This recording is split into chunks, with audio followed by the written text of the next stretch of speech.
What is up, people of the internet? It is me, Real American, back in with a new video. And guys, it's looking likely it's going to happen. Ron DeSantis is on the verge of announcing his presidential bid. Oh man. I don't like talk about 2024 every 5 seconds, but the news keeps piling on, and guys, let's be real. This is a disaster waiting to happen. And again, I'm not attacking DeSantis himself. He's a great governor of the great state of Florida. However, this is a career suicide, what he's potentially about to do. And we're going to go over what's being reported as of now and why this is just a terrible idea. And I've been talking about this a lot, but with his announcement looking more and more likely, we got to discuss it. I know I did a video yesterday talking about how Team DeSantis is full of idiots. Today we're going to be discussing why this is a terrible idea and what's the news being reported from DeSantis himself. Now, before we continue today's video, I hope you enjoy these type of videos. If you do, smash the like button down below, subscribe, share with your friends, hit that little bell, follow the Twitter accounts in the description down below, guys. Go follow Real American Politics on Twitter. It is a great Twitter account I recommend that you follow. Of course, follow the Rumble page for exclusive content. And of course, join the channel today. Guys, just for $3 a month, you could join Real American, which is a phenomenal deal, as it helps support the daily content we all know and love. I guess you could say 2 videos a day or 2 streams a day, whatever, because that's what we've been doing the past couple days. It's been very entertaining, and I hope and recommend you join the channel today. All right, everybody. So NBC's reporting that we are expected to see paperwork filed the next 15 days of Governor DeSantis. The clock is about to begin ticking down on Ron DeSantis' presidential announcement. This is just, and let me be clear, I'm not attacking DeSantis, all right? He's a great governor, and I think he would be a good president.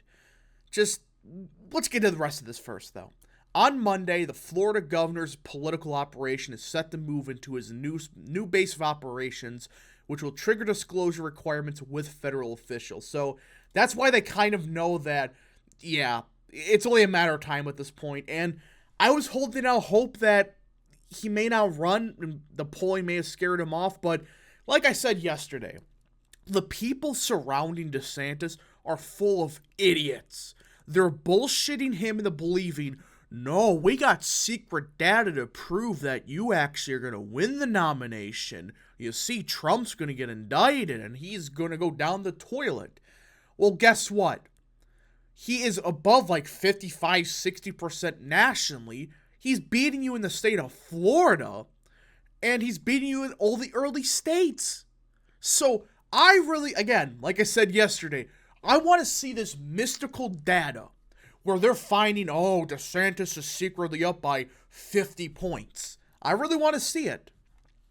The DeSantis political operation is currently housed in downtown Tallahassee, the capital, but staffers are set to make a short move to a new downtown location that will serve as more of an official campaign home, according to a source familiar with the campaign's plans, as well as another person knowledgeable about the move.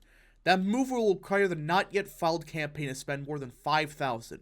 And under the FEC guidelines, when someone running for federal office spends more than $5,000, they are required to register, file financial reports, and designate a principal campaign committee. So, like I said, that's the only reason we even know this. They're moving to a different location, and by law, they gotta file. Now, that doesn't mean he's gonna file for the presidential election. That's not what they're saying, but it's kind of weird that they're suddenly changing offices when you have to file the FEC. That usually is a telltale sign he's going federal. Functionally, the office move will require DeSantis to file paperwork with the federal election officials within 15 days. So that's why they're saying, like, the next couple weeks, we're probably going to get an announcement. And I just don't get it. I really thought the polling stuff would have maybe made DeSantis realize his people are idiots and he should probably hold off till 2028. I guess they've deluded him so much. And he's been doing a bunch of events lately. And you look here, DeSantis and his wife Cassie have also started to hold diners with small groups of donors in the Florida governor's mansion to try and build out an already substantial fundraising base. According to a source familiar with the operation, DeSantis has hosted 8 diners over the last 2 weeks. Each one had between 15 and 20 of the biggest and the best donors from around the country. He's going to rely on big donors. You know, big donors are fine to a lesser extent, but you cannot just solely rely on them. All right? Yes, they give you a lot of money, but you don't get grassroots support. You're not getting like organic not blue collar, I just say overall support. I mean, a lot of these big donors are multi-billionaires. They're not organic. They're just going to spam money at you. See, I'm going up in the polls. Maybe, but not naturally. This is my problem. Yes, you need bigger donors, but at the same time, you can't just rely on them. And from everything we've heard, that's going to be their strategy. The Jeb Bush strategy all over again. So, this just seems like a tire fire waiting to happen. The source who attended one of the diners said that prior to the meal, the guests had the opportunity to attend a briefing with the senior staff, who answered questions and addressed any concerns from the donors. The person added that in their experience, this kind of transparency from staff members with donors was unprecedented. Okay, among those who attended the donor diners, that's kind of a long one, was Scott Wagner, a Miami attorney and longtime DeSantis supporter, who served as a co-chair of the governor's 2022 transition team, and Texas businessman and major Republican fundraiser Roy Bailey, who served as a national finance co-chair of Trump's campaign. Bailey told NBC News he came away chomping at the bit and hoping DeSantis runs. So yeah, everybody that went there is pretty much thinking this guy's going to run. And you notice he's been running a shadow campaign. And this isn't me bashing, but it's a fact. Trump is right. He was running a shadow campaign. Yes, I am visiting Iowa, New Hampshire, South Carolina, and Nevada for unspecified reasons, and right after Trump went there. I mean, seriously, it was running a shadow campaign. He still is doing a bunch of campaign events across the critical primary states. It's just like, dude, when you're a major or seriously considering a run, you're running a shadow campaign when you do that. DeSantis told those in attendance he would not always hit back at Trump's attacks, but when he does, it will be on policy, according to another source. Okay? But how are you going to differentiate yourself from Trump?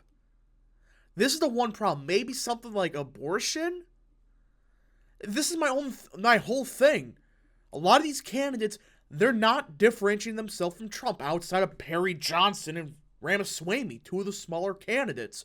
Nikki Haley, I don't know what she's running on. Tim Scott? I guess he's running on God? I don't know. But what is DeSantis going to run differently on?